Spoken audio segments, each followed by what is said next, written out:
Hey everyone, welcome to my live stream, and I'm going to continue with this project, sort of Leaf Hopper Queen. And what I would like to do this week is kind of like hitting a wall here creatively in terms of developing the look of this character. So I think it might be nice to maybe put her in a pose. Just so we can get some more life into her and try and figure out who she is, and I think that will help a lot with the sculpting, present some interesting challenges. So what I'm going to do is I think I'm going to start by just taking this mannequin here and playing with some ideas for poses. So you can get these mannequins if you're not aware. You can go to Lightbox, and under projects there's a mannequins folder. Right, if you go into projects and look under mannequins, you can load one of these in. I loaded the 8-head female. Well, one of these anyways, and just saved it out as a tool and then reloaded it into my project. So I could just kind of play with some, excuse me, some pose ideas. So that's where I'm going to start, and then I'm going to use Transpose Master to transfer the pose to this character right here, so we can get it a little bit more interesting. And I think what we want to do, I'm going to turn off symmetry for a moment and press W for the move tool, and just start by, I don't know,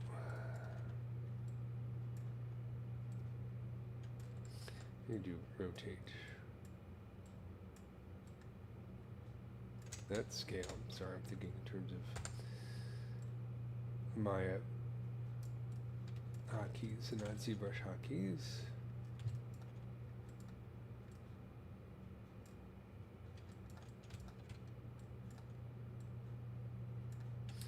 I'm thinking about trying to make it sort of like, some kind of storytelling element, like maybe she's holding something. And be careful not to twist her elbow in a weird way. Presenting something, forward.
Think about maybe having her like hold like some kind of little alien bug pet or something like that, some kind of magical device.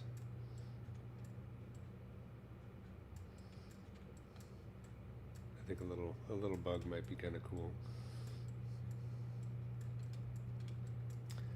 Kind of perspective here.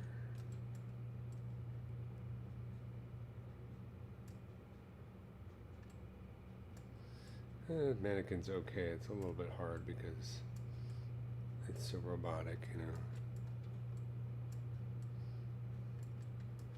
Don't want to do that. But at the very least, I can kind of work out some ideas really quickly. Hopefully get rid of the bad ideas as fast as possible.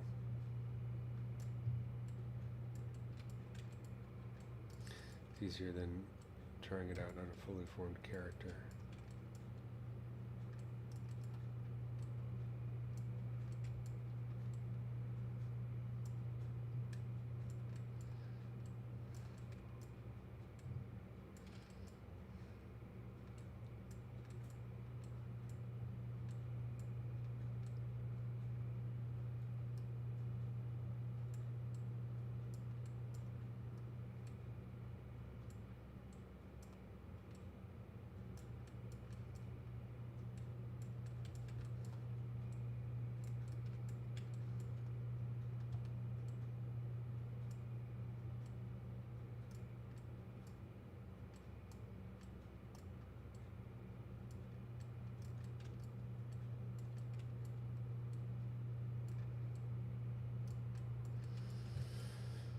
Don't like that. Kind of weird legs.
Might be better on the hand and the hip.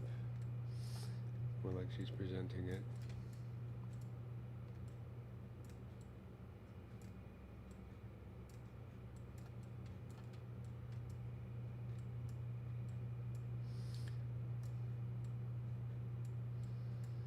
Bring her hands together.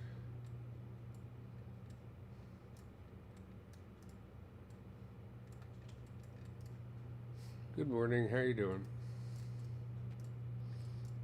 Thanks for joining today. I'm just working out some ideas for a pose here for this character. This character right here.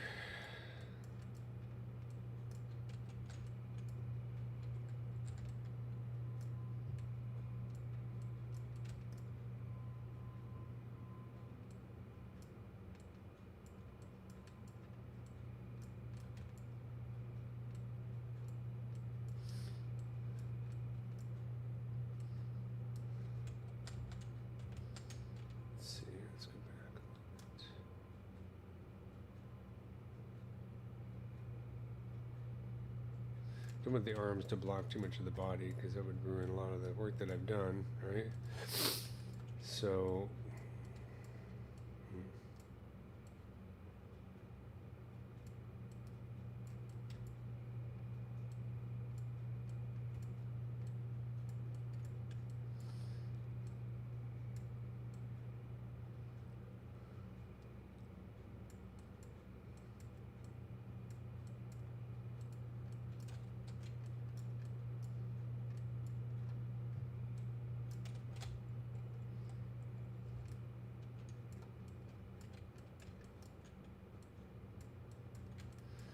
well, let's see. I mean, it's not great, but at least it's giving me a little bit of a warm up here.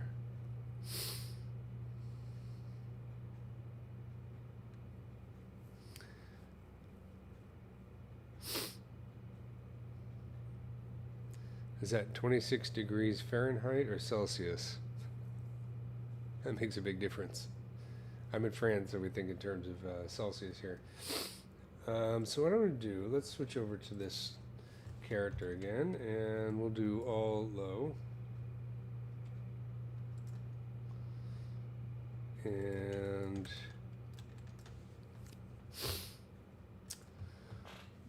Just gonna have to go forth and do it and see how it goes. So let's see. I want to make sure that there's nothing in here that I don't need. If I'm going to use transpose master, make sure there's nothing masked. There's a lot of wing stuff here.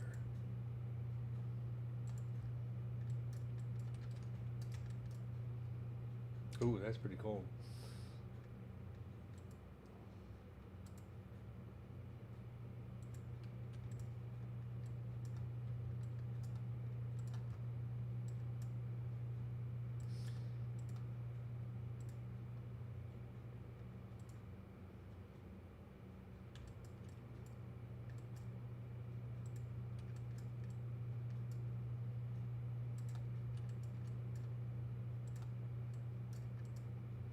I think I don't need this.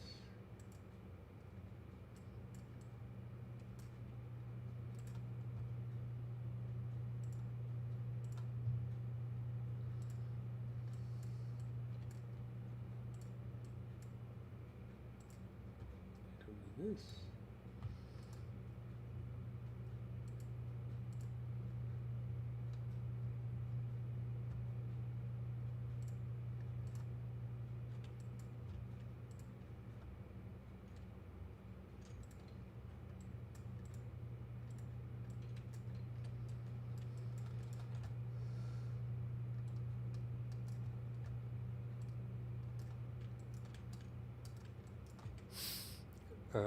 You're in Orlando, Florida, I'm assuming?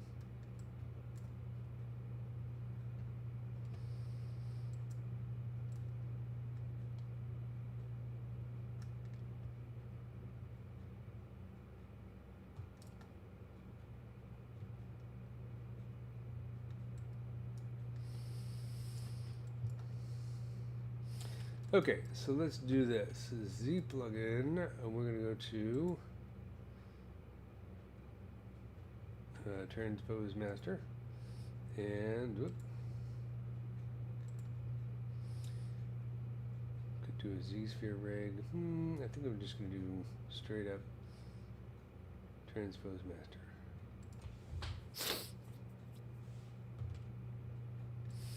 Okay, let's check out our polygroups here. So we got plenty of polygroups, and I'm going to turn on double-sided.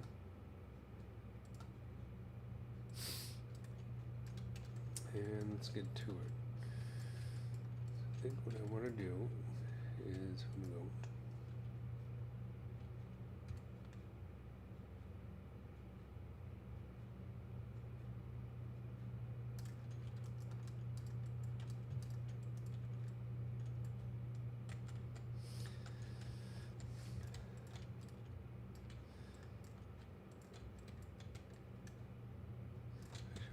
here is do auto groups.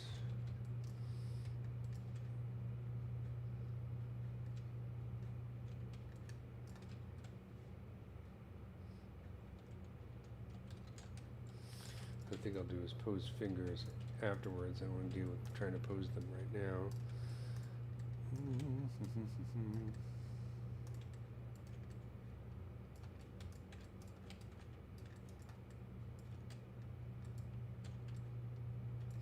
This looks like an old piece of geometry, so... Oh, I see, that's kind of stuck in there. Part of the headdress, that's okay. We'll just smooth this down for a second.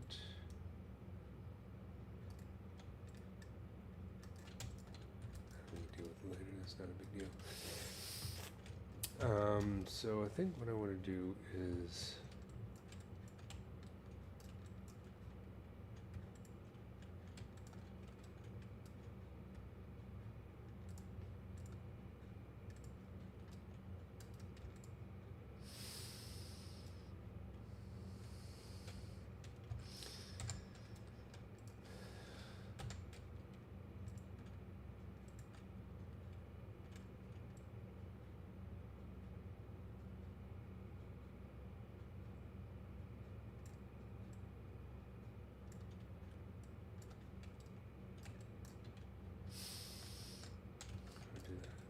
do this.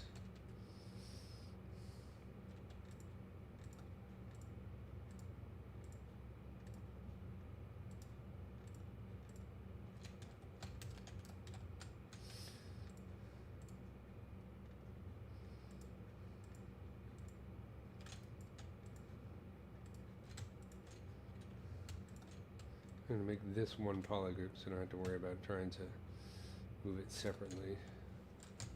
So that's one polygroup.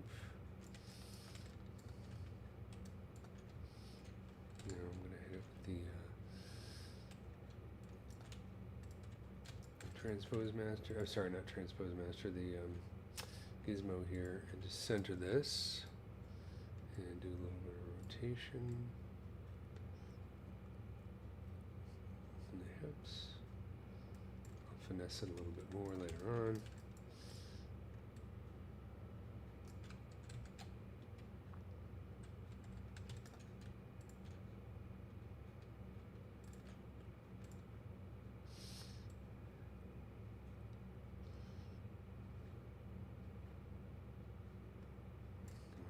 A little bit of a twist.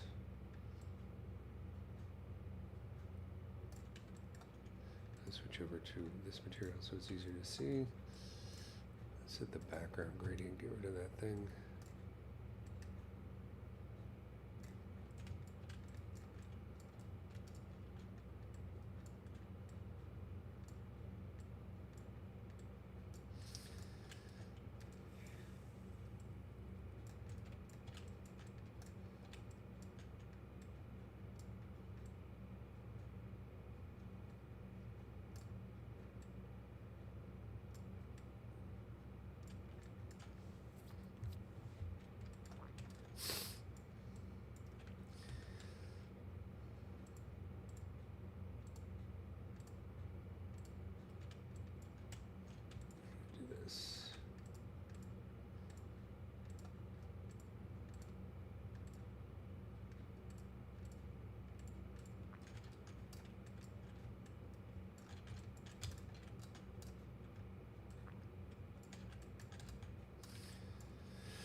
I'm going to make this all one group.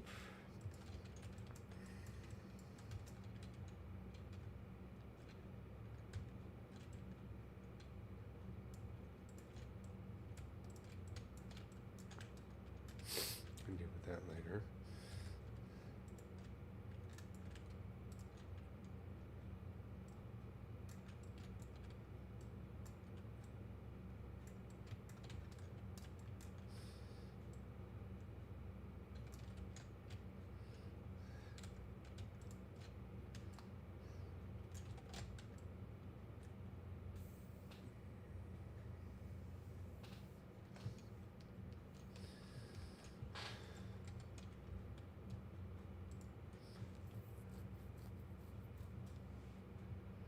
Hello.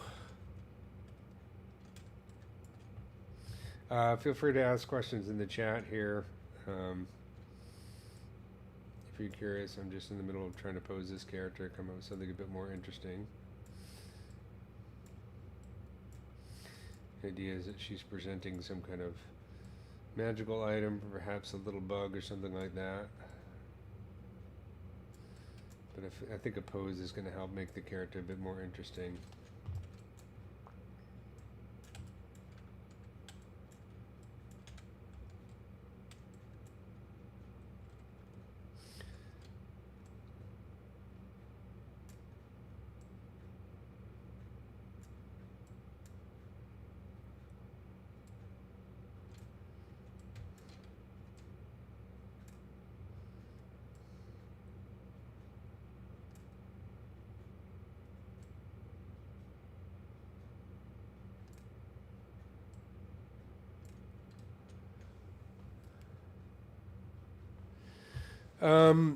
Okay, so the question is, when you're doing clothes, do you do them inside ZBrush using the new cloth brushes and simulation systems?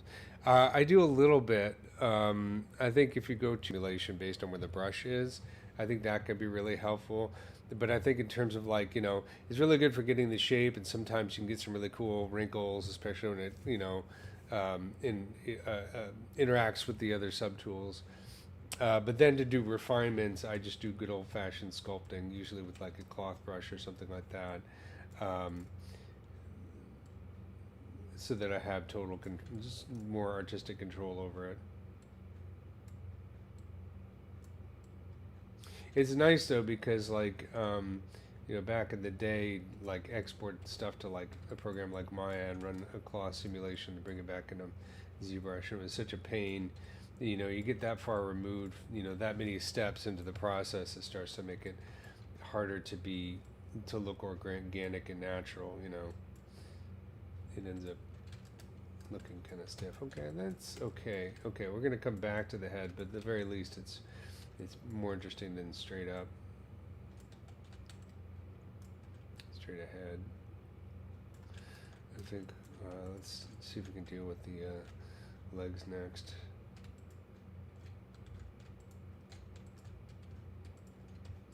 I'm gonna hide the wings. The wings are kind of making things difficult.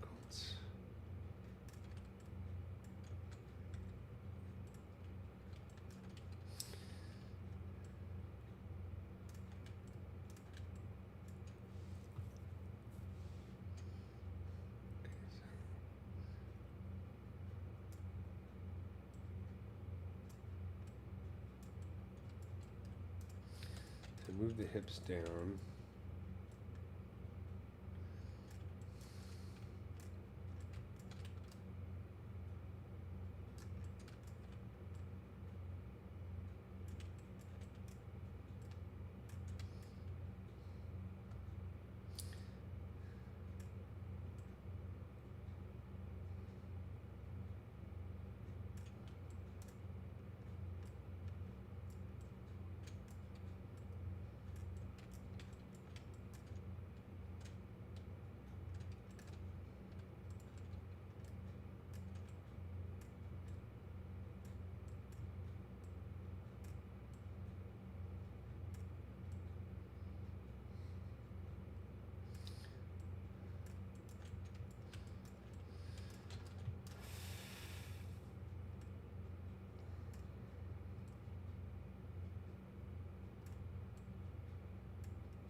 Paraphrase the Spinal Tap. There's a fine line between clever and really stupid. And that's the whole thing about posing, I think.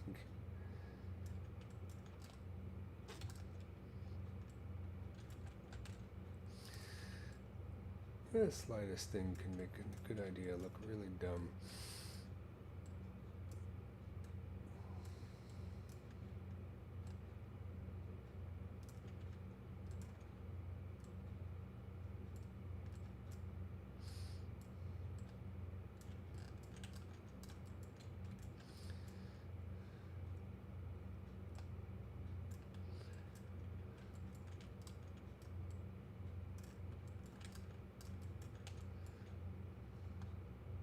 Look at a little bow-legged there. That's better.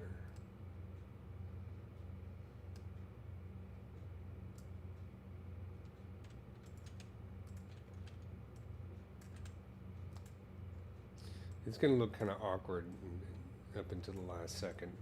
It always does. The one thing I found is just like things can get frustrating because it takes a while for things to snap into a place where they look good. And especially if you're moving things piece by piece, you know.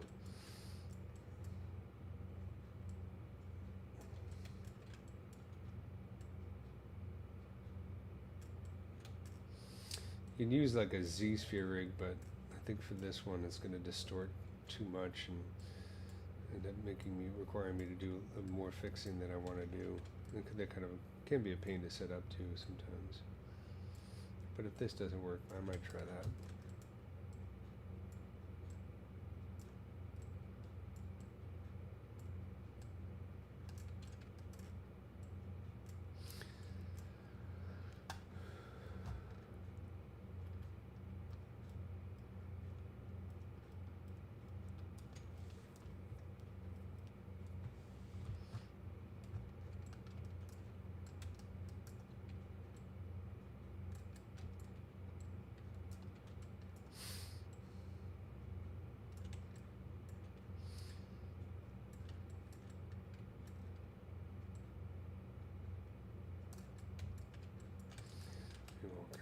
arms a little bit.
Don't worry about all the intersecting stuff later.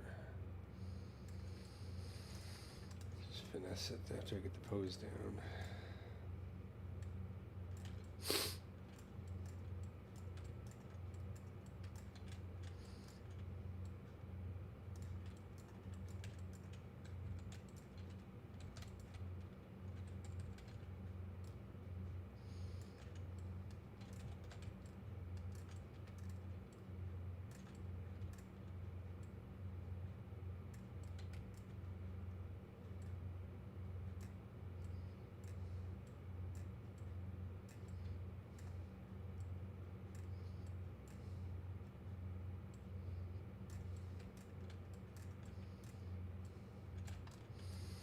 Kind of an insectoid wrist going on here, so she's got more joints than a normal wrist might, so maybe I can take advantage of that.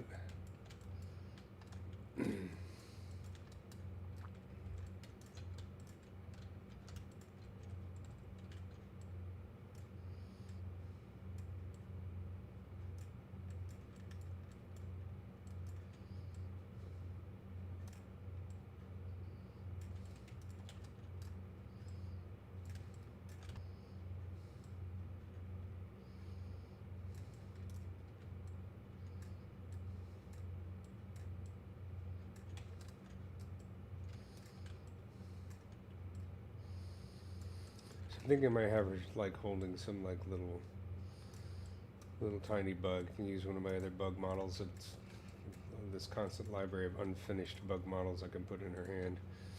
And you make it look a little bit more alien.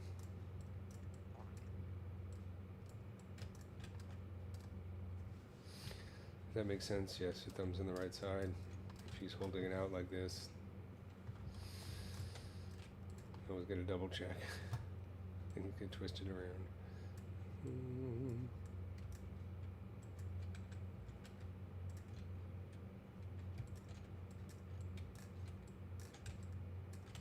Don't worry about posing your fingers later. This is a personal concept. I just, over the past few live sessions, I've just been playing with it from scratch. The idea was to make sort of a princess type character based on Leafhopper.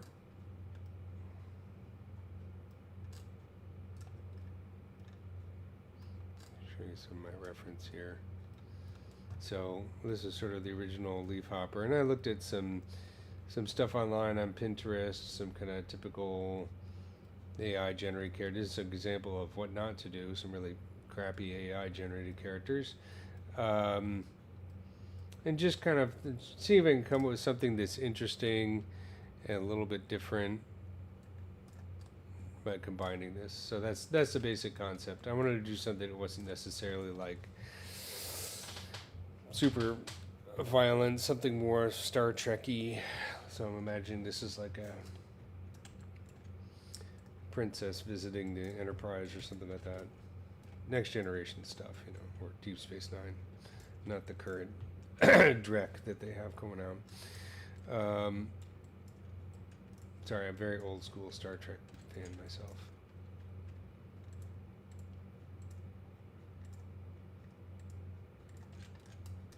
So I'm going to do the other. I'll worry about the feet later. Yeah, I know. I'm doing a hybrid human character, so she's got the boobs, because my reasoning behind that is everyone likes boobs. So yeah, she's got the but actually there are insects who do get milked in a way. It's not literally lactose, but yeah, you know, I want to do something that that people would like, and everybody likes boobs. Here's my reasoning there. I'm selling out, man. I'm selling out. Insectoid characters, they say. Whoops.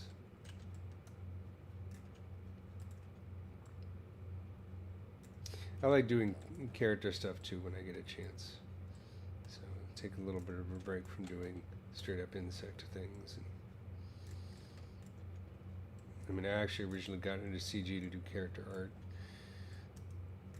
But, you know, there's so many cool aspects of CG that I've done a lot of different things over my career, and so past few years has been doing a lot of insects, which has been really nice, you know. But every once in a while I gotta scratch that itch and do some character stuff.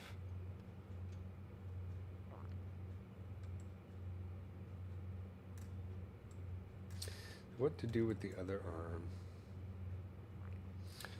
I have some stuff I got off of Pinterest here, different poses.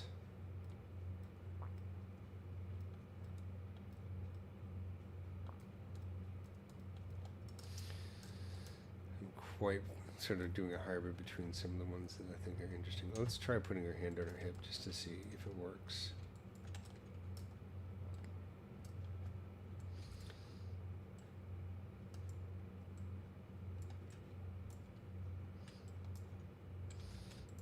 Hide her wings here for a second. The wings are driving me nuts.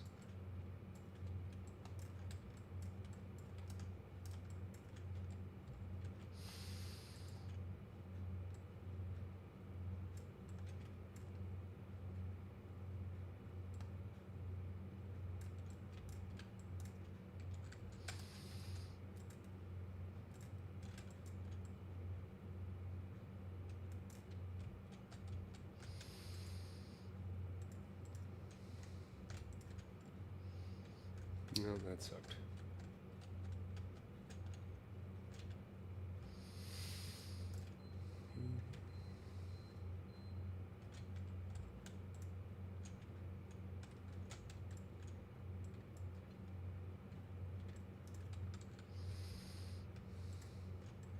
Gonna do this.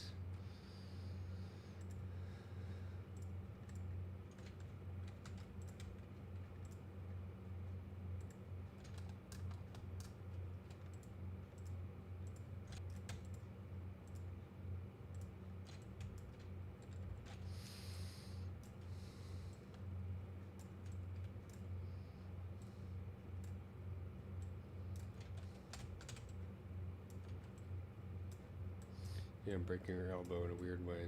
We can fix it later.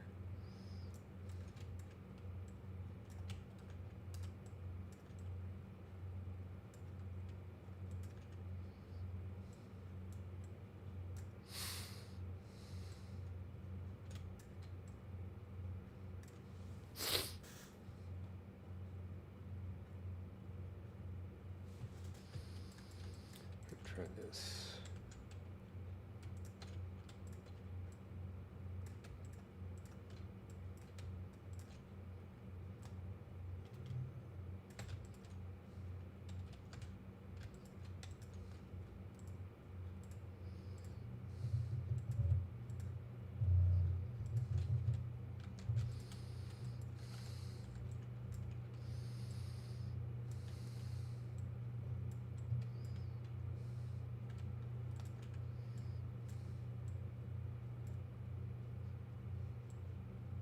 Hey, look, check out this thing.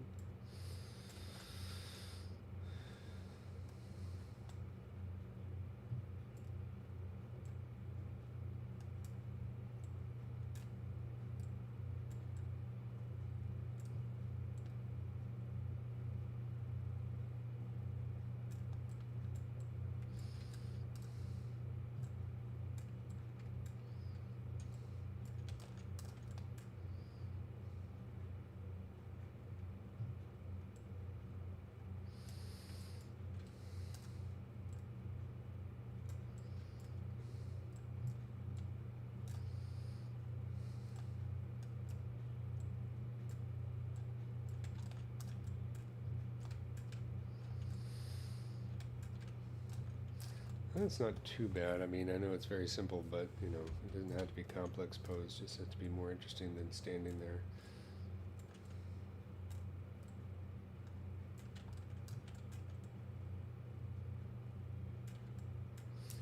Let's try this.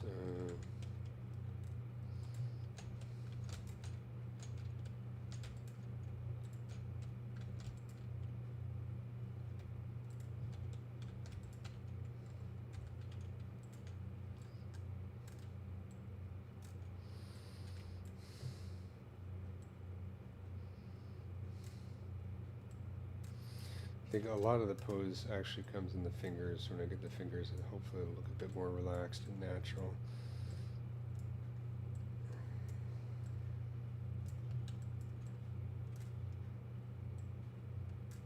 That's my thinking anyways.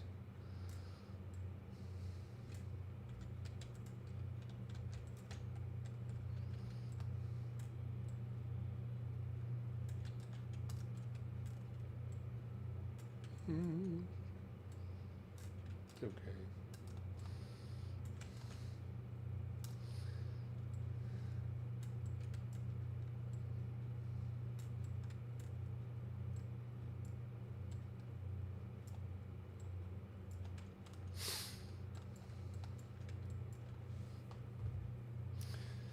I think that's getting somewhere. I'm going to stop fidgeting with the hands and fix the feet now.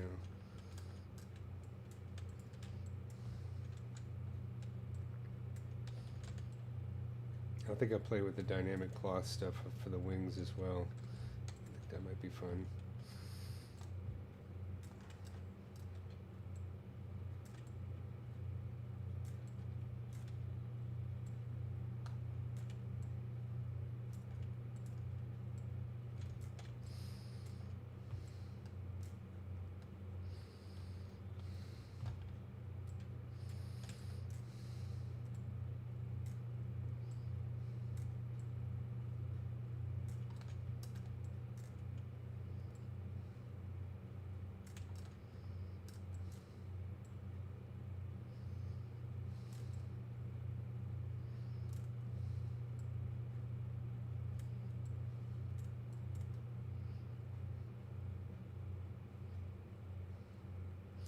The audio gale is way too low on the broadcast compared to the other media I'm playing in the background.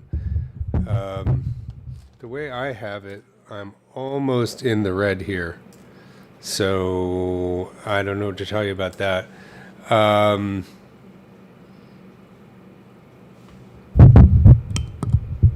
can try and bring it up there, but I'm actually in the red at that point. So you might have to check your own settings. It's the only way I can. If anybody else is having a problem with the audio, let me know. But like I say, OBS right now is showing me basically peaking in the red whenever I speak.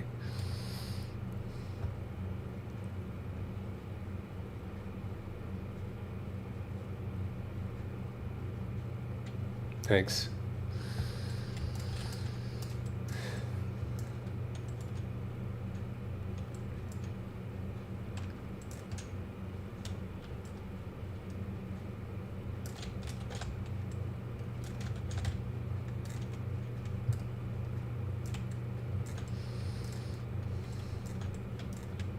I'm not crazy about my microphone, so, but I think in this case should be working all right. I'm recording tutorials all week, so.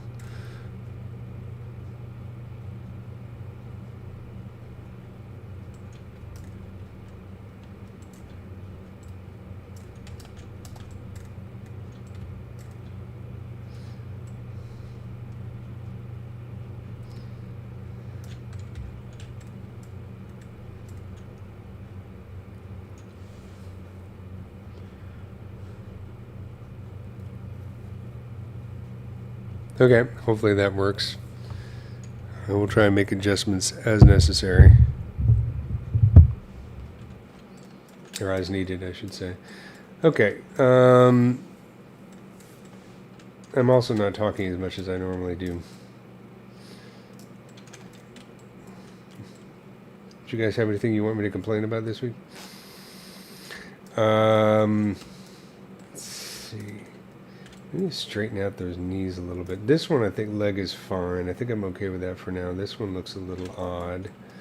So I think what I'm going to do is auto groups here.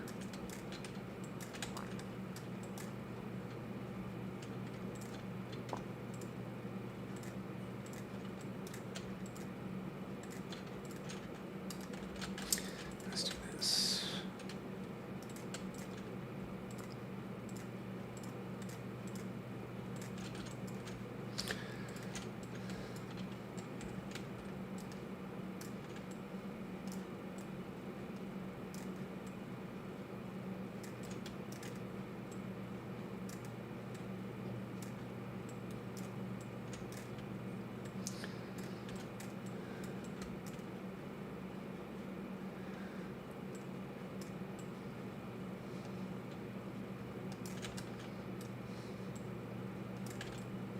This is going to look weird for a second until I straighten out the other things. Other than the state of the world, let's not go there. We'll be here all week. Yeah, no kidding. The ZBrush live stream is good therapy, I think, at this point.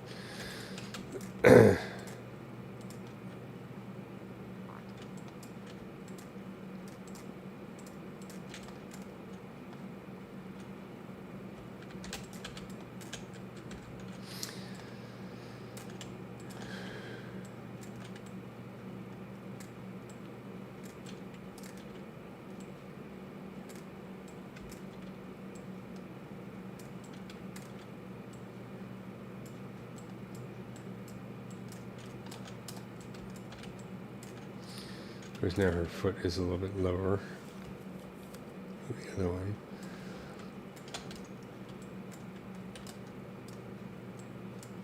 She's got joints in places that humans don't have joints, so I'm using that to cheat a little bit.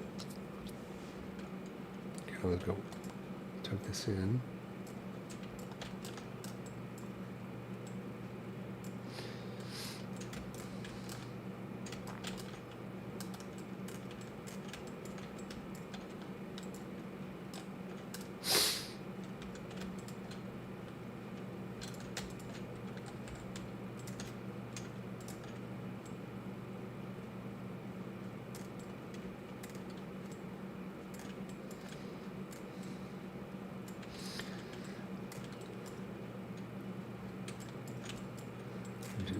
This foot leg seems a little bit too far back now.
Okay, it's getting there, I think.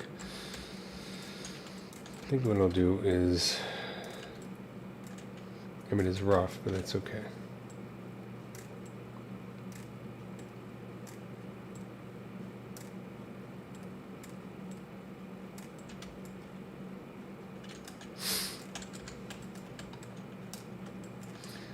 I feel like this arm is too high, though. It's making it too symmetrical, which is a little bit boring. So let's do this.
Hmm.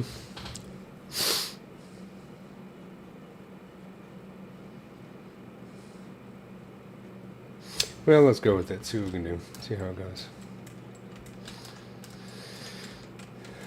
I'm gonna unmask this, and then I'm gonna go Z plugin, G pose to sub T.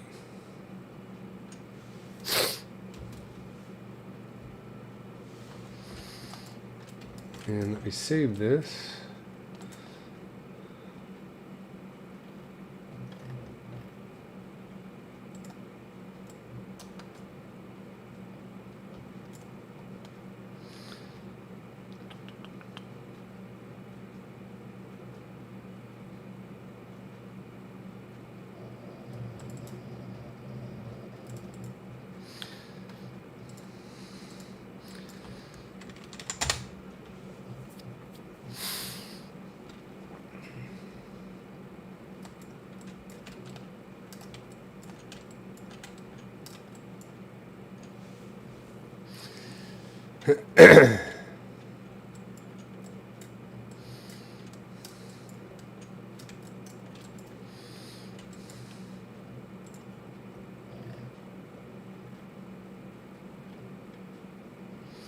I always loved the Katie did that I was doing way back when.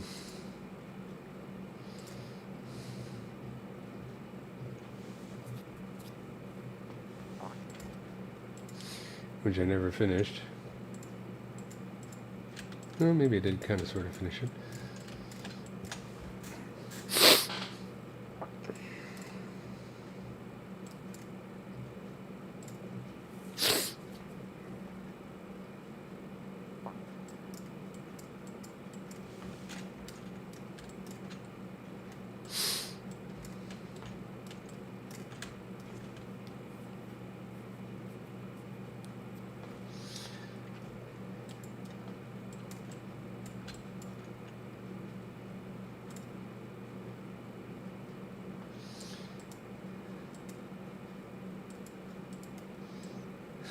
Maybe a little friend that we could put in her hand or something. It might be kind of fun. So what I'll do is I'm going to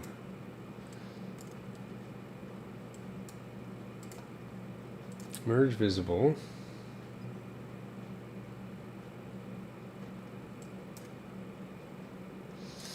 Just as soon as my brain restarts. Here we go. Merge visible, and then I'll append it.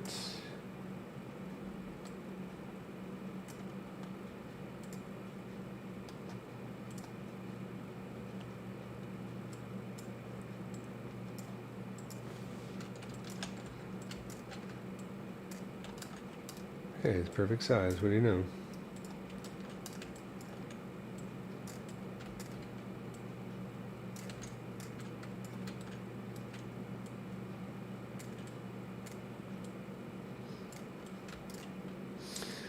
Maybe use this as a temporary thing. I might distort it to make it look a bit more alien.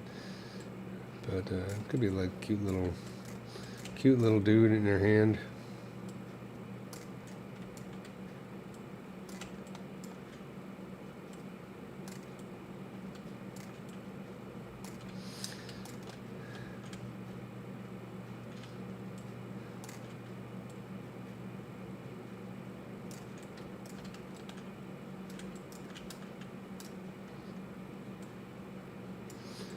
It's her puppy.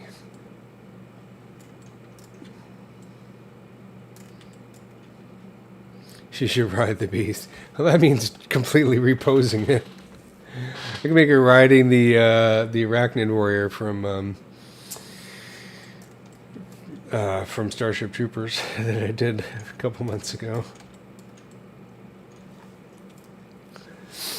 Should have her riding like a jumping spider. Those would make great steeds.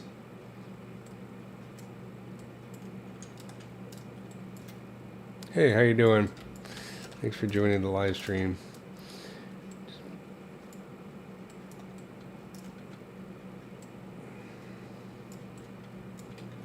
All right, we'll leave it there for now. I might replace it with something else, but I kind of like it. Do a little posing. I think a lot, making this more natural. I mean, I got to shift a lot of stuff around because things have moved. Let's see.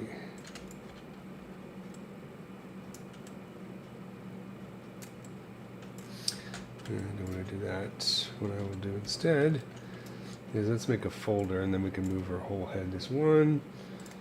Call this head.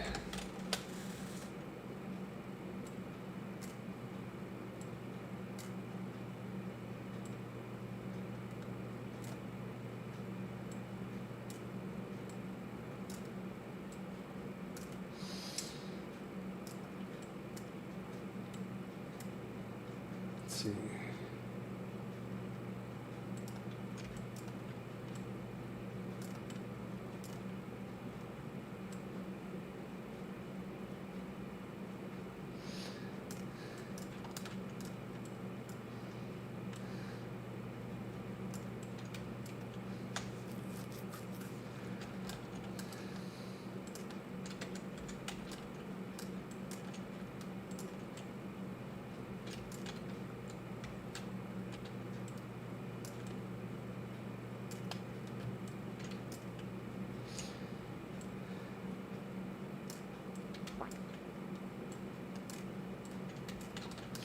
Here's a question. Do we need this thing? Is it helping or is it hurting? Let's turn it off and see.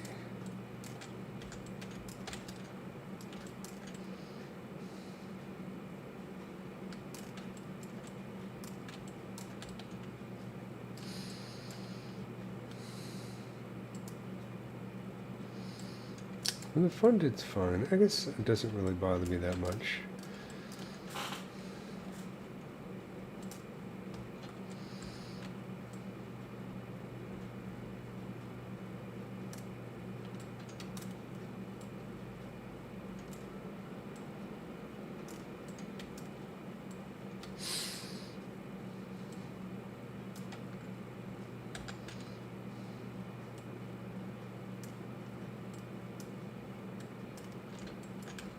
I can worry about that later.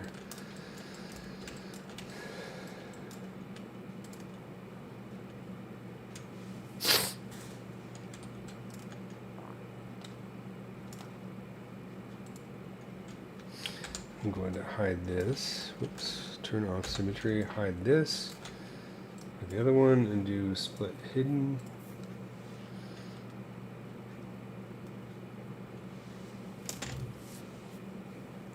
And the question is now, when's the last time I saved? Oh, not too long ago. Okay.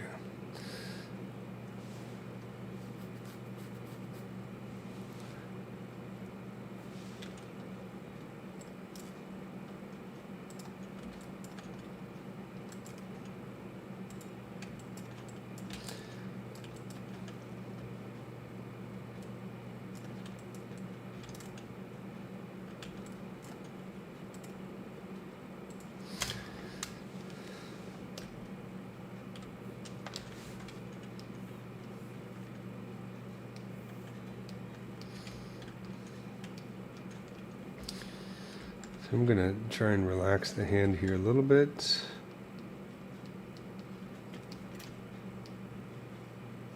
Let's turn off the wings. Make a new folder for the wings.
I'll get some hand reference in here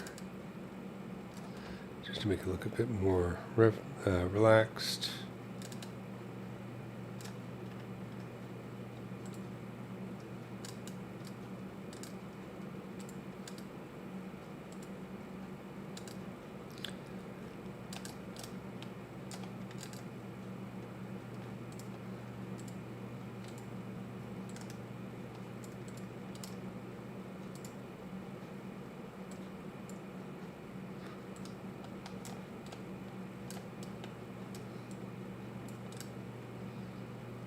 Can't go wrong with Bridgman.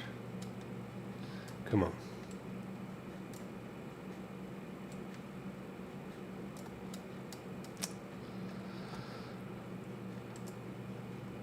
Oh, just crashed that. Okay, give me a second here. Sorry about that.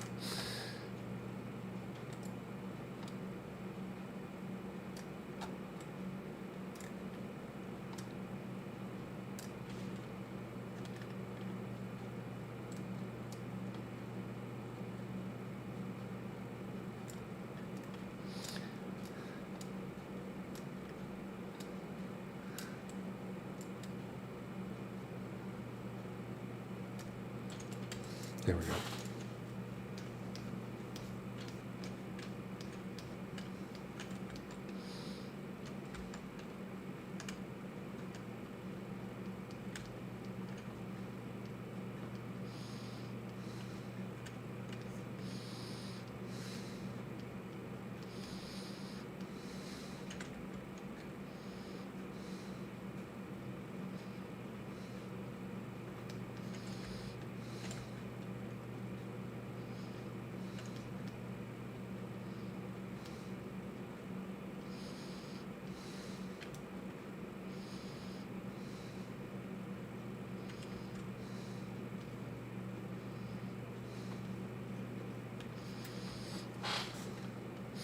try something really quick with one of these.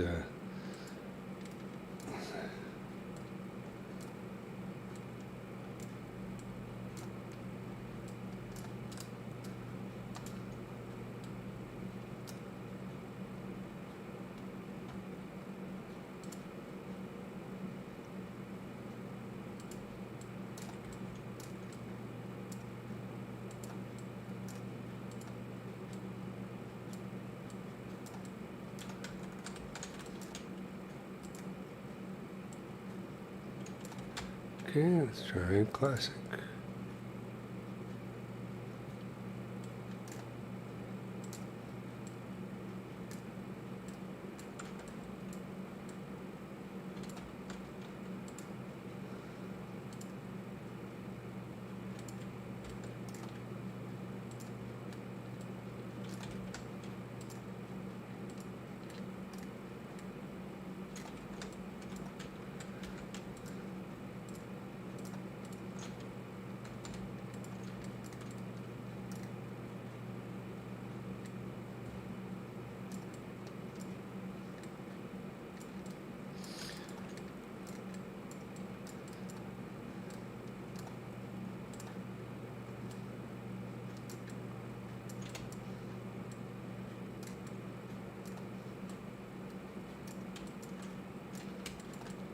That works okay.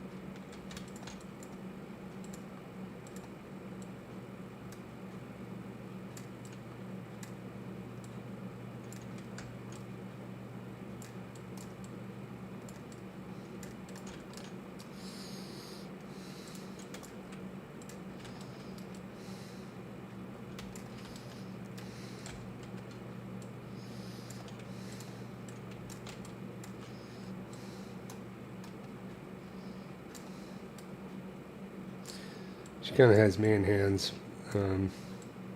That's okay.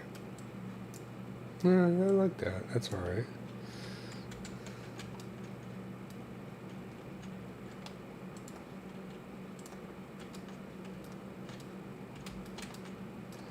And I think that's kind of nice. That's a little weird.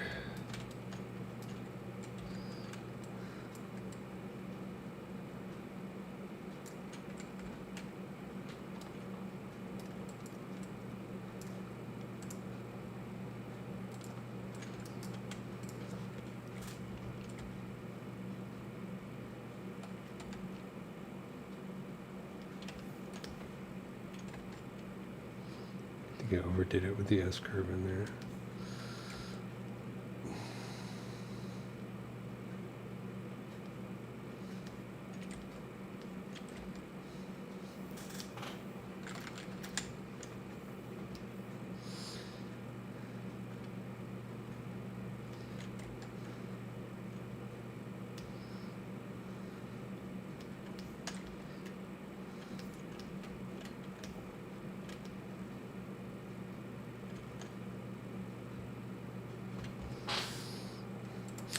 Definitely looks better with the more relaxed hand, though.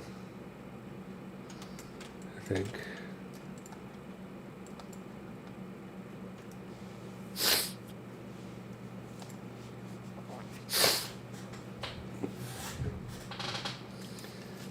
I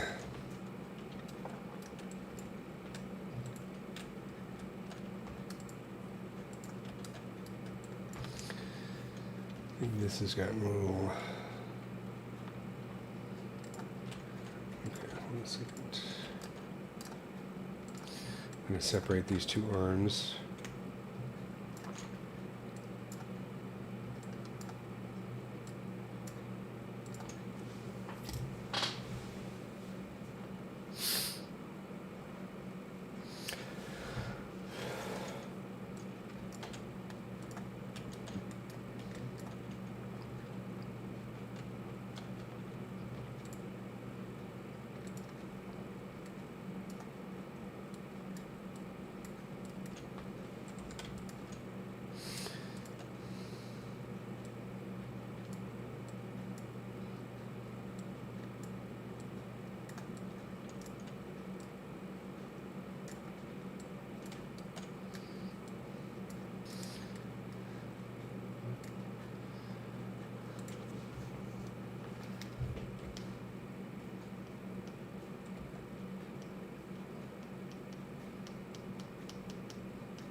Probably just get rid of that altogether. Let's see.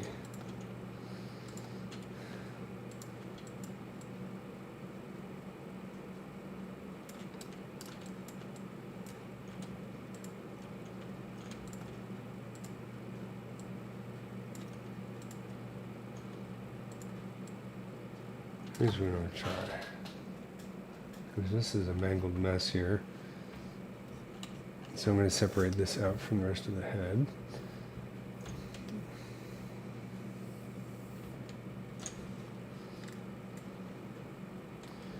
Let's do this.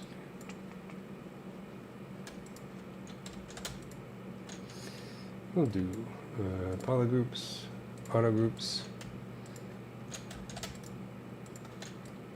split hidden.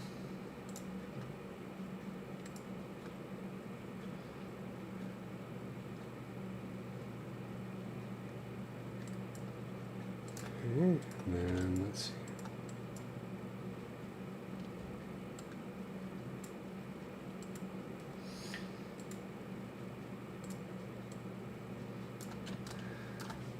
And the piece does kind of a nice job of hiding this, but I think I could fix that without it. Let's turn off symmetry.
Did I mess up the face? So it looks like I messed up the face, doesn't it?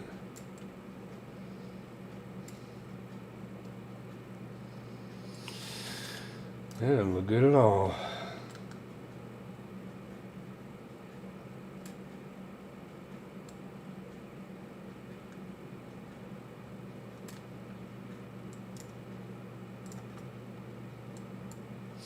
Sometimes you do split hidden, it can really screw things up. So we'll keep that piece. And I'll figure out something else, some other way to fix it.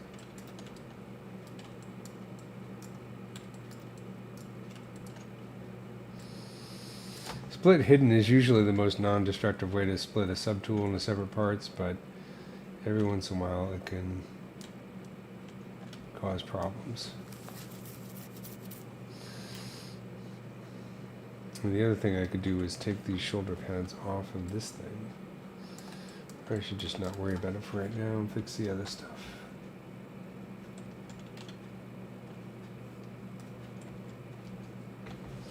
Let's see if we go back in time on this. I think I screwed it up.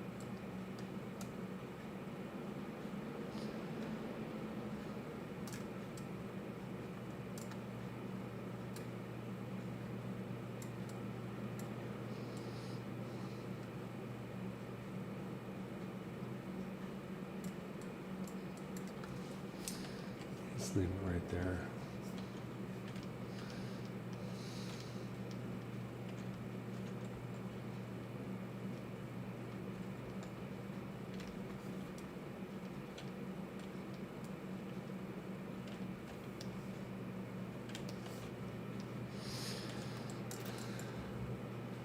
What happens if we lose it?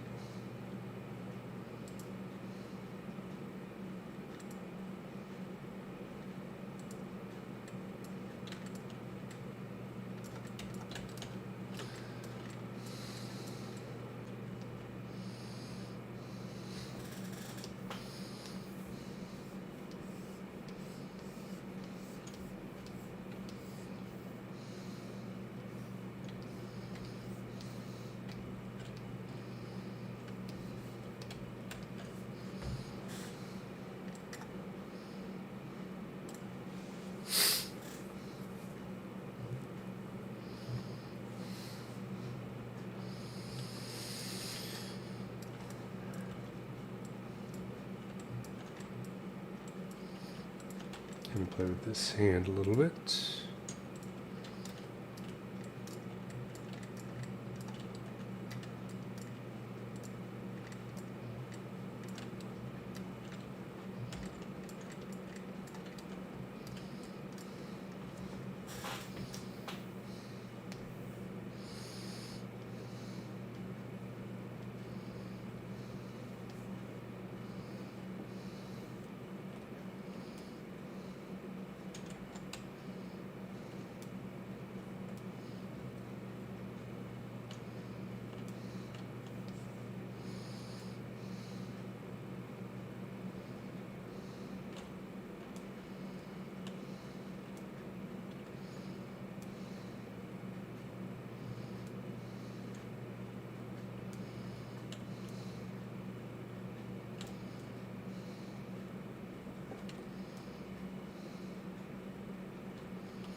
Hey, how you doing? Welcome to the live stream.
I have a question. It's my first time in character art workflow, and I have done Kratos body parts with all stuff and the base body parts like arms, torso, legs, heads, and all these are in HD geometry. Okay. I'm going to be honest. I don't know what you mean by Kratos body parts. If you're doing an HD geometry, HD geometry in ZBrush only renders with BPR rendering. It's nice to do like high level detail, but might not necessarily be necessary. And in different tools, so how do I retope them, especially in the body, decimated one by one, overlap those? I would say that you could first start by doing a ZBrush of the body parts. You can guide the way that ZBrush works either with a ZBrush guide brush or by using polygroups. So you'd use polygroups to determine how you want that's the fastest way to do it, right? It's not necessarily going to give you the world's greatest topology, but it'll give you decent topology, at least something you can work with. So I use ZBrush a lot of times to do that, to fix that kind of thing. And then next to that, you could try the new Retopo brush, which is really good if you want to do hand retopology. It's going to take you a bit longer to do it that way, but it is a really cool tool, and it works pretty well. It's new, so it's a little bit on the buggy side, but I think they got most of the kinks worked out. Those are the two ways I go about doing it. I mean, you probably, if you're working with human anatomy, you probably want to try and keep things, definitely have a low poly subdivision level, so it makes it easier to pose and work with, and you can focus on things like the primary forms. If you get too high level detail too quickly, then you're going to run into a situation where it's going to be very difficult to pose and manipulate. What is your end goal with the model? Is it something that you want to bring into another program like Maya to animate, or Rig, or something like that, or a different program like Blender or something?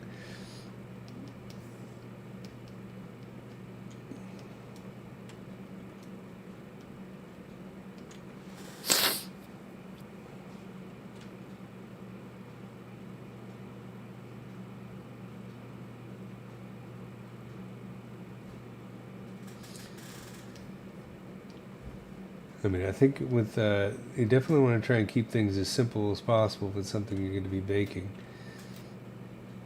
You could always bring in, if the human anatomy is, this anatomy, of course, is alien, so it's kind of wacky. But if I was doing more standard human character, the other thing you could do is bring in, like, a nicely topologized human base mesh, and then squish it around until it matches your proportions, and then do a projection from your model onto the nice, topologized version. That'd be another fast way to do it. And then you have something that, presumably you might even have UVs that you could work with baking, and that would make things a bit easier too. Projection is a great way to take, details that you've modeled on one sculpt and transfer them to another.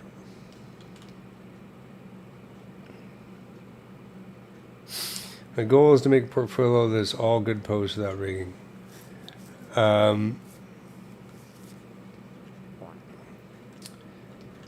Yeah, I would say maybe try taking a nice base mesh. I mean, the base meshes that come with ZBrush are okay, but you could probably find a really nice base mesh online that's suitable for, because the nice thing about base mesh is the topology is going to follow the edge flow is going to follow the forms really nicely. You can make your own base mesh, but that's going to take a while.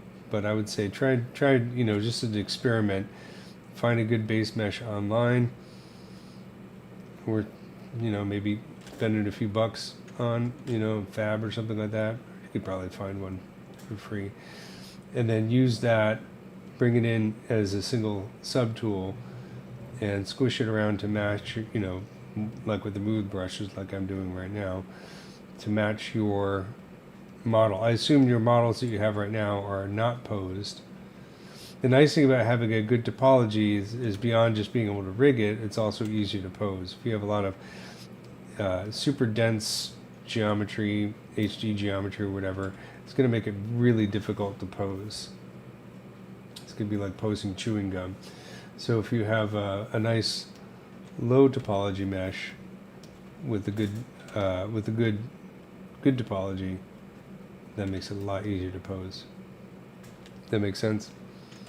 I think exploring projection is probably the key to getting what you want done. If that doesn't work, you know, or if you want to just work with your own topology, I would say start with ZBrush. See what you can get done with ZBrush. If that doesn't work, you can use the new Retopo brush. It's going to take some time though.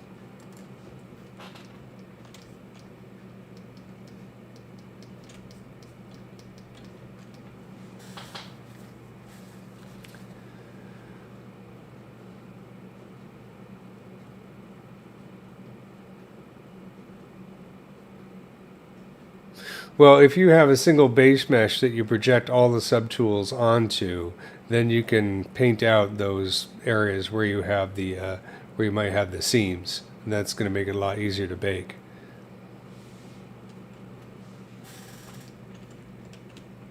My guess is that you've probably gone into high-level detail a bit too soon, and that's the problem that you're having.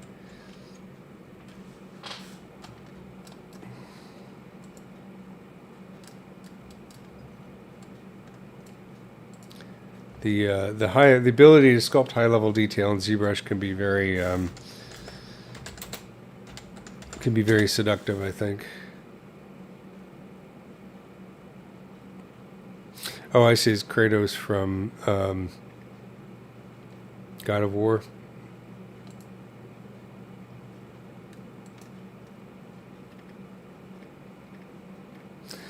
I mean, the other thing is just like, you know, these are the interesting problems that you have to solve. If you're going to build up a portfolio in order to get a job, right? Once you get on that job and you start on the first day, you're going to need to know how to solve these problems. That's what you're being hired for. Nobody gets hired for doing a great sculpt of a really awesome character. People get hired because they can solve problems. And some of that is going to take some head scratching on your part. There's no way around it. There's no one button click solution to any of these problems. They all take a certain amount of working through to get. But yeah, I would say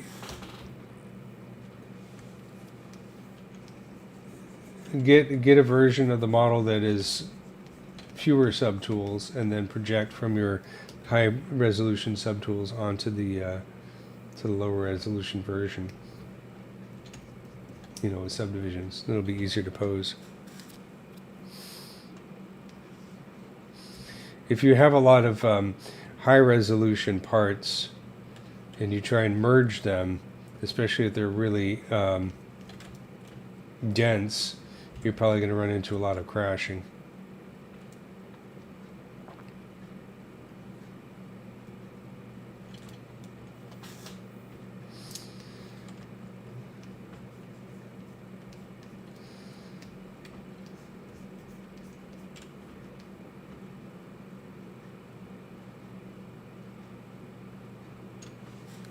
I've done so many problems, and I have reached this day where all details of tertiary has been done now. So moving on to retopo. Yeah, so I would say try doing a retopo. I mean, that's a really good way to learn. I've had to do retopology on all kinds of crazy things, not just people.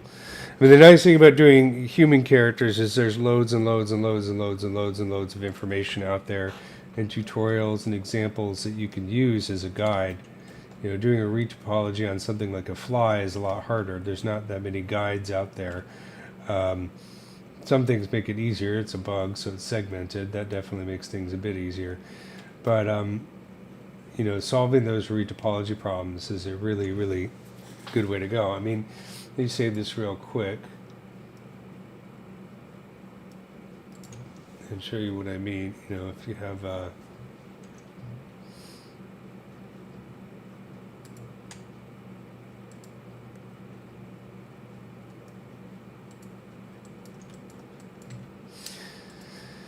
I'm going to take this part and clone it.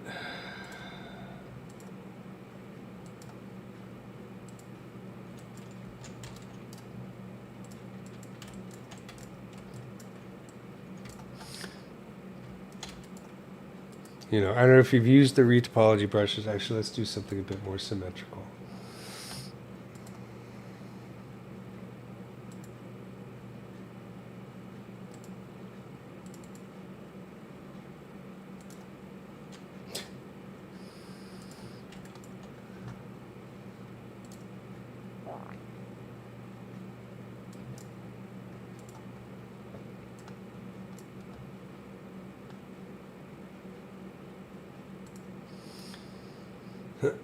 So this is a good example. Let's turn off his goofball hair.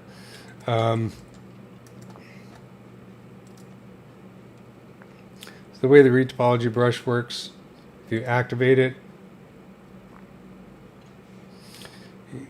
for one thing, it has all these great little patches that you can use on your topology.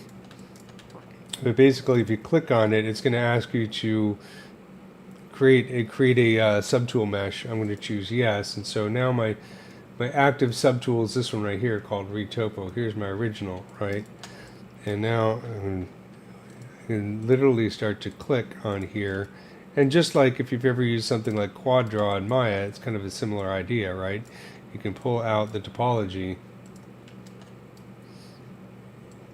and start to piece by piece retopologize the character. A very low poly way. It might be a good idea to have some reference on human topology, or even paint some lines on top of your model ahead of time, but you basically go through the process of making a cage on top of your original mesh. Eventually you're going to subdivide this cage and then project your high level detail onto this subdivided version to transfer that detail. Does that make point?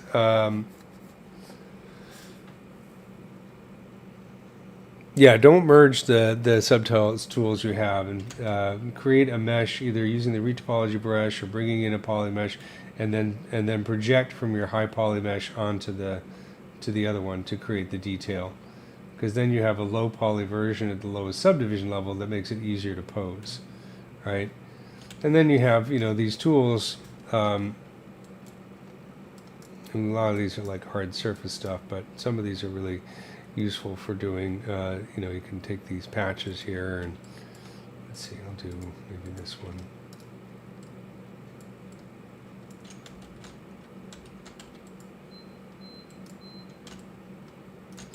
Alright, I'm getting used to this.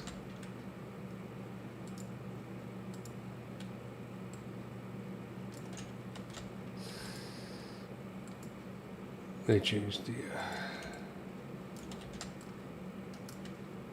come on, load, buddy.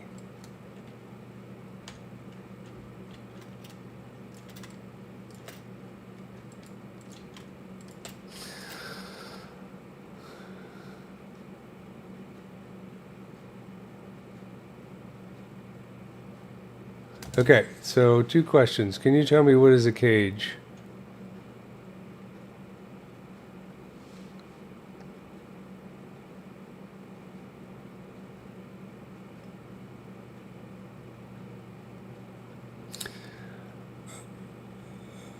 I would say, so to answer the question, hi Eric, what's the standard workflow for a sculpt? Dynamesh sculpt till you get the primary and secondary forms, then retopo and subdivide, and add micro details, or pure Dynamesh. You know what? You can develop your own workflow. That's the great thing about ZBrush. ZBrush is non-linear, and lots of people have different approaches. The way I tend to do it is I will block out. I use Dynamesh the way a sketching artist would use very sketchy details. Like if you're in a life drawing class and you're sketching in the forms before you actually start to put in those defined lines, that's the way I use Dynamesh. So I don't do detailing Dynamesh, I just get the forms that I want. Then once I have that, I might do a retopo, or I might do a quick Z-remesh. If I'm not worried about topology, I'm just worried about sculpting. I do a Z-remesh, get down to a low polygon subdivision level, so I have maybe 1 to 6 subdivision levels, project from the Dynamesh onto the to the subdivided version or the zero meshed version, and then start to sculpt my details from there and refine the forms. It's the same thing I've been doing on this character. And then once I get those to a certain point, I might do, if I'm going to do something like an animation or rigging or that kind of thing, then I would go in and do a rigorous retopology where I'm paying attention to the polyflow so that it can rig it and actually animate and things will deform correctly. That's my general workflow. You can always project the details at any time from any one of these meshes, create UVs, bake out your maps, and so on. But there's no linear, it's not a linear thing. You have to break your psychology, not think of ZBrush as a linear thing, because as you're developing a character, you might find that there's parts that aren't quite working. Maybe you want to go back and re-Dynamesh. You know, that's the nice thing about the fact that Dynamesh and ZBrush and all these things are so fast, is you can go back, maybe re-Dynamesh these parts or rethink them, come back, fix them. You're not locked into anything. You can always go back. You know, always ZBrush at any time. You can even Dynamesh, play with some things, and then project that onto your retopology version. So I would say, don't worry about a linear workflow, and don't worry about this is the industry tells you how to do this, because the industry is always changing. The methods in the industry are changing, and they change from one studio to another. Really depends on who's running the studio. The best thing to know is all the different tools that you can use. Because the other thing you can put into your workflow that I haven't mentioned is 3D layers, right? 3D layers are a great way to experiment with detail. I did a lot of work with Cesar Duckhall Jr. recently, and that guy really is into layers. Everything in his workflow demands that you really have an understanding of layers. So layers are also really good for posing. So working with 3D layers is another way that you can add that into your workflow so that it's non-linear and non-destructive. So those are, I think it's more a matter of becoming familiar with the ZBrush tools and understanding the ZBrush tools as problem-solving tools, not necessarily an industry standard workflow that you have to follow from point A to point B to point C to point D. Because like I said, it's always changing, and every studio and every artist is going to have their own way of doing it.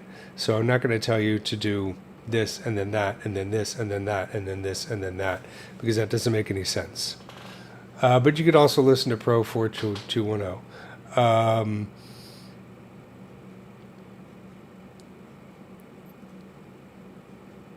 And then to answer the question of what is a cage, well, a cage is what I'm building on top of this guy right now, right? This is a cage. Low topology cage that you build on top of your high detail model, and then you use the projection tools, right? Under subtool, project. You can project all from the subtools or project history, you know, subdivide that cage and project onto it. Projection is a really important part of ZBrush, so it's something you should definitely practice.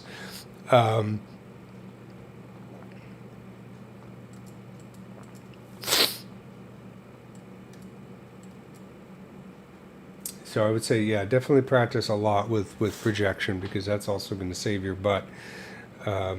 Sometimes some things can be like nearly impossible to retopologize, especially if you're doing like props and that kind of stuff. I did a typewriter one time that nearly drove me insane. And the only thing that got me out of that mess was being able to project onto smaller parts of the model, you know. I do a lot of work with scan data. Scan data is a good thing to practice with. You can grab scan data online from any number of different places, whether it's Fab or Sketchfab or that kind of thing. And it's a good thing that, or you can, if you have the iPad, you can scan directly in the iPad. And scanning some stuff is a good way to actually practice cleaning up models. Of course, I do it a lot with insect scans, as you've seen before in some of my live streams. And that's really good, really interesting challenge. Where was I in this girl?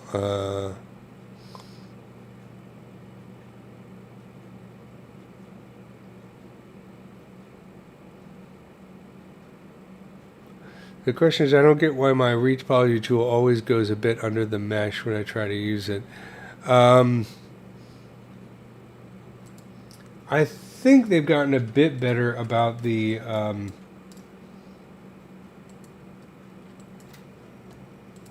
see, is this thing still active? No, okay. One thing you want to try is turn on transparency. Sometimes with transparency off, the ZBrush gets a little bit confused about how to actually stick to the surface. It goes a little bit under on mine, but as long as it's close, it's usually pretty good. But there is every once in a while where if there's more than one subtool visible, it might get a little bit confused and it might not be able to solve the problem. Like I say, I'm getting used to I used the ZBrush brush for a long time. I actually went back in the day, we actually used Z-spheres to do retopology in ZBrush, and that was kind of miserable. Those days I used to actually just go to Maya and use Quad Draw or other retopology tools. But now I'd say the retopology brush is close to being like Quad Draw and Maya. Of course, Quad Draw and Maya took a long time before it got good as well. All these tools take a long time to develop. But you know, it's like if you had something like this model right here, I'm going to get rid of this guy right here. What I was mentioning before is if you had a I'm going to clone this, right? As I remember the buttons are, la la la la la. Actually, I want to duplicate it.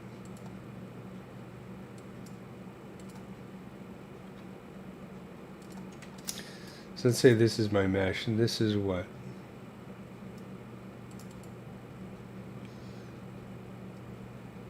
It's 13,000. I'm going to ZBrush it.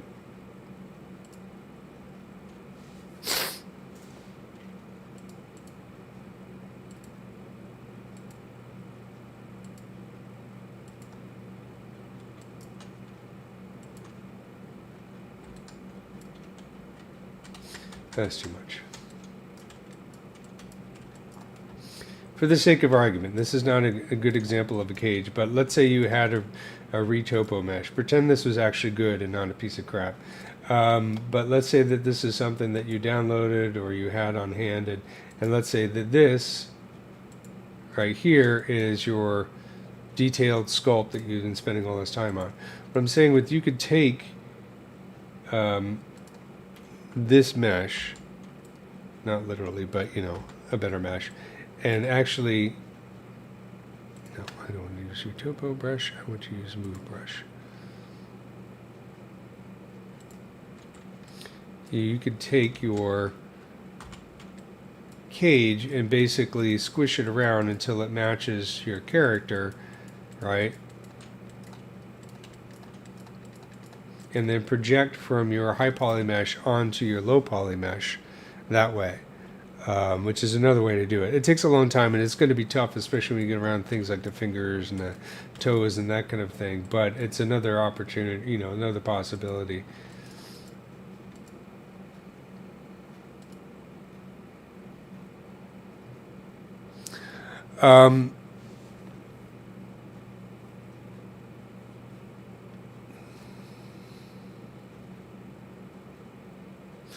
I would say, okay, answer a couple questions here.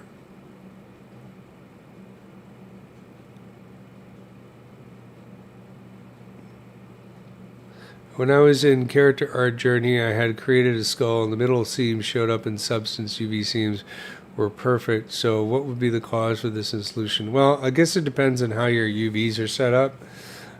You can always hide the UVs in other parts of the model, like in the back, they're less visible.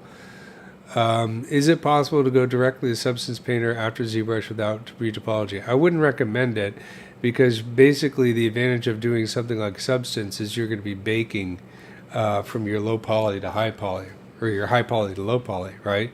So you need a high poly and a low poly to actually do some successful baking, so you can create things like your normal map and your height map and other maps, right? And also you want to have UVs in Substance, and creating UVs for a high poly model or a poorly topologized model is a nightmare.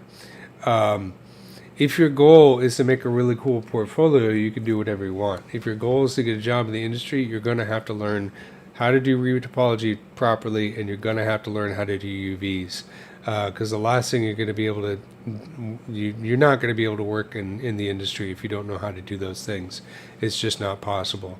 And you could be a concept artist, but everybody wants to be a concept artist because in concept artists you get to do all the glory and you don't have to do any of the work. Sorry, concept artists, it's true. Concept artists are being like the lead singer or lead guitarist in a rock band. They get all the attention, but it's really the drummer, the bass player that are doing all the work. And you're not going to get very far as a concept artist these days because you're going to be competing directly with AI. So I would say you're going to have to learn those skills that AI can't do, which is things like retopology and UVs. They'll probably be able to do it eventually, but right now it's really important because you're working on a team. You're going to be passing on a model from one department to the next. So if you're in the modeling department, you're going to be passing on a model to the rigging department, the animation department. You got to set them up for success. Otherwise, the model's going to keep coming back to you, and you're going to have to fix things, and that takes a lot of time and money, and then not exactly an ideal situation. The other thing is a lot of times you're working on a model that somebody else started. This happened to me recently, working on a production. These people had started a model. It's a great model, but they had to move on to something else, and so they gave me the model to work on. It happened to be in my area of expertise, so I worked on the model and got it finished. But I had to work with their topology and their UVs. I couldn't change that. I could only sculpt on what they had already given me. So this means I had to have an appreciation and understanding of how topology and UVs to work in order to do it successfully. But I think that if you're going to use substance, you gotta make a decent retopologized model. Sometimes you could get away with doing something like a ZBrush. If it's like a insect model or something like that, or a robot, you could do ZBrush. It depends on the robot, but you could get away with that. But really, honestly, it's worth it just to sit down and really understand retopology. That's going to it's going to separate you from other artists and make you a valuable asset. It's no different from learning, a language or something like that, or any other skill, but it also pays off in the end. I could always improve my retopology skills. I'd have a tendency to depend way too much on ZBrush, and it's something I need to get back into every once in a while. I tend to do more organic modeling than hard surface modeling, and as pointed out before, those are two very different disciplines. So it's always good to go back and learn these things. Is there a way you can send your Kratos to get some review?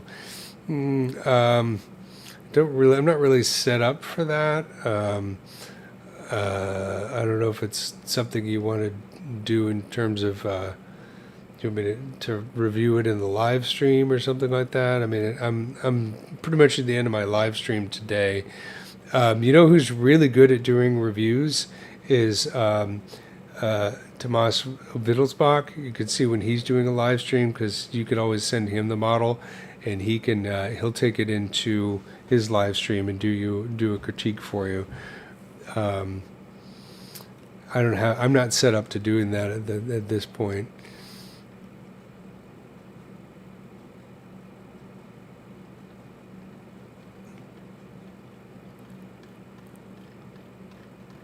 I think it never hurts to just go back and study these kinds of things, because it really makes a huge difference. I don't mean to be so down on concept artists, but I do find that everybody wants to be a concept artist because you don't have to deal with things like UVs and topology and that kind of stuff, and you can get away with a lot more. But you're also limited in terms of you're limiting yourself in terms of how much work you can get, and you're also competing with some really amazing people out there. You also, if you end up competing with a concept artist that does know how to do things like retopology and UVs and that kind of stuff, then you're really going to be in trouble. The thing about the industry these days is, since it's moving so fast and there's so much competition. I mean, when I started out in like 1998, there wasn't nearly as that many ZBrush, or there was no ZBrush, first of all, but there also wasn't that many people doing CG art professionally. Whoops. And so it made it a little bit easier, but also the tools were much more rudimentary, and so they didn't have as many. It's a lot harder to make something that looked good back in those days because the tools were so primordial, for lack of a better term. Nowadays the competition is very, very stiff, and so anything that can give you an edge is something you really need to focus on. And one of the things that can give you an edge is just really knowing how to fit into the pipeline. You don't have to be an expert, but at the very least being able to do a decent job of it. So if you're in a pinch and there's nobody else there that can do it, then you can help out. Here's a good example. This topology in this hand is terrible, but it's fine for sculpting. So I might later on, once I've kind of finished figuring out this hand, if I was going to do this for animation, I'd come back and retopologize it so I don't have like this kind of crisscrossy kind of thing. But for sculpting and for concepting right now, it's just fine. That's just a typical ZBrush retopology, you know. I haven't figured out quite how these hands work anyways. And this is kind of concept art in a way. It's 3D concept art. But it's also just kind of goofing around.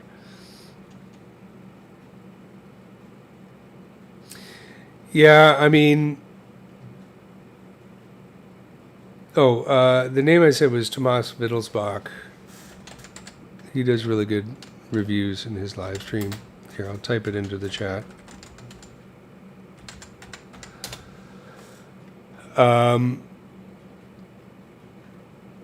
Feel like there's a lot of ways to do it. It's confusing to start learning without guidance. Well, there is a lot of guidance. There's an Omen workshop. There's a just watching tutorials. There's always, you know, Paul Gabry has some really great stuff. I mean, nobody knows ZBrush like that guy does.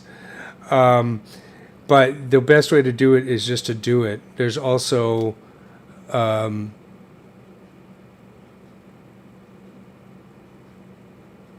yeah.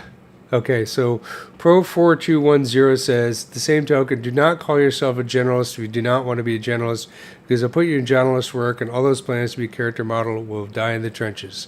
Studios are rough. I have to say I agree with that. Yeah, it's tough. It's one of the reasons why I started focusing on. I started out as a generalist because it was the only way to get work, and then I gradually over time. That's one of the reasons I focused on the insect stuff, because I love creature things, and I noticed there wasn't a whole lot of people really learning about insect anatomy and all that kind of stuff. So that's one of the reasons I focused on that. So guess what? Now when I get called on for work, a lot of times it's doing bugs and spiders, which is something that I love doing. Another great piece of advice that I heard one time is like, don't put a Batmobile in your portfolio unless you really want to do a Batmobile.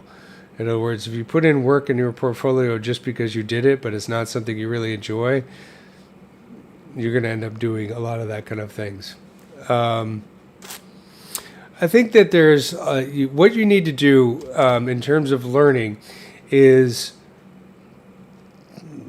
do a lot of tutorials or even take some online classes. Online classes are really great way to meet other people in the industry. And you're going to have to pick and choose those things that work for you, that work best for you. At the very least, you need to understand the language so you can talk to other artists. But you will develop your own kind of workflow. Sometimes you're going to be forced to adapt to a studio's workflow, but again, that means knowing your tools and understanding at least their techniques. Like there's some approaches that I use. I don't use layers that much, but then when I was working with Cesar, he uses layers a lot. Good thing I know how to use layers, even though I don't use them a lot. I was able to adapt really quickly to his workflow. So it's the same thing, just knowing your tools and picking those things that work for you. Don't get too hung up on the right way to do things. Just understand ZBrush and all of your CG tools. Think of them as problem-solving tools. You're presented with a problem. What parts of those tools are you going to use to best solve that problem? Projection, ZRemesh, retopology, UVs, all those things. They're all meant to solve problems. So understanding how they work is what's going to get you into that situation where you can work with others and work on a team and make the production and get the paycheck. Yeah, make deliberate choices when putting your portfolio. It's good advice. It's advice I need to take, but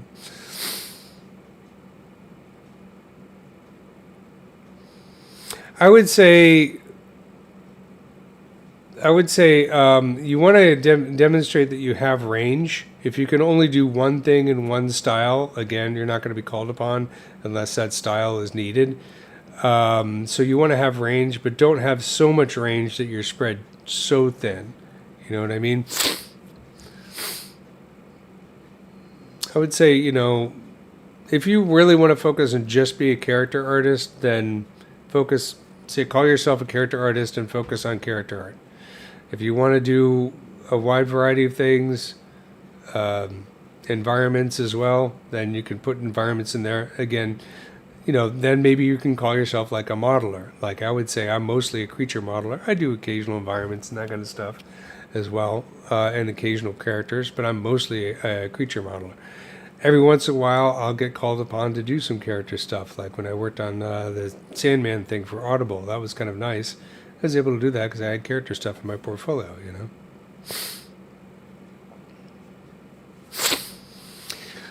All right, with that being said, I'm going to finish my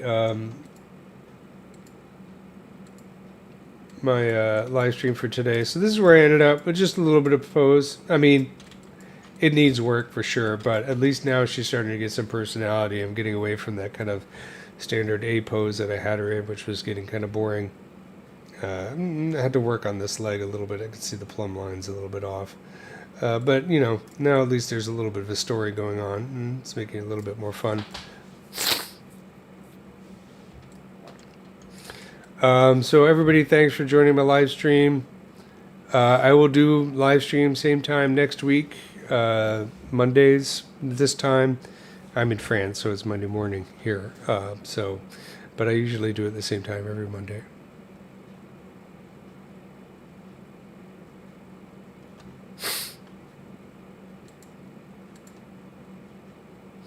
All right, guys. See you next week. Thanks for joining me. Thanks for the conversation. Hopefully it was helpful. I know it's a lot of advice.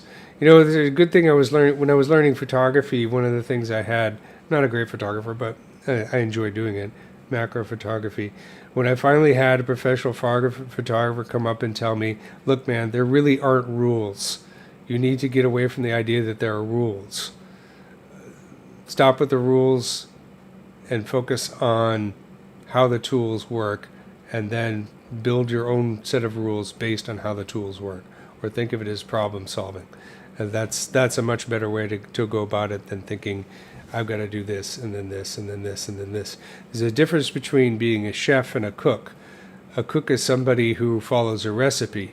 A chef is somebody who understands flavor profiles, how the tools in the kitchen work, how to combine those things to create a dish that could be original, unique, or a variation on a classic or a classic. But they understand how these things work, as opposed to a chef that is useless without a recipe. As opposed to a cook that is useless without a recipe. I hope that makes some kind of sense.